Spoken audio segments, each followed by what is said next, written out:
কি মূল্য আছে এই সিঁদুরের? তোমার কাছে তো এটা একটা লাল রং ছাড়া আর কিচ্ছু নয়। রাজা, কাল থেকে তো তুমি তোমার বাবার এত বড় একটা সম্পত্তির মালিক হয়ে যাবে। তোমার আর আমার স্বামী স্ত্রী মিথ্যে সম্পর্কটা শেষ হয়ে যাবে। কাল থেকে তুমি মুক্ত। কংগ্রেচুলেশনস। কোথায় যাচ্ছ? নিজের ঘরে, যেখানে টাকার অহংকার নেই, আছে ছোট মা স্নেহ, কাজলের ভালোবাসা। কাজল, কাজল, কাজল, কি আছে কাজলের মধ্যে যা আমার মধ্যে নেই?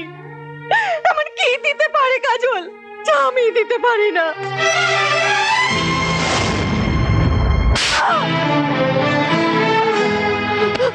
জানতে চাও? জানতে চাও কাজল আমাকে কি দিয়েছে? একজন সত্যিকারের বন্ধুর নিঃস্বার্থ ভালোবাসা। আর তুমি কিনা তাকে অপমান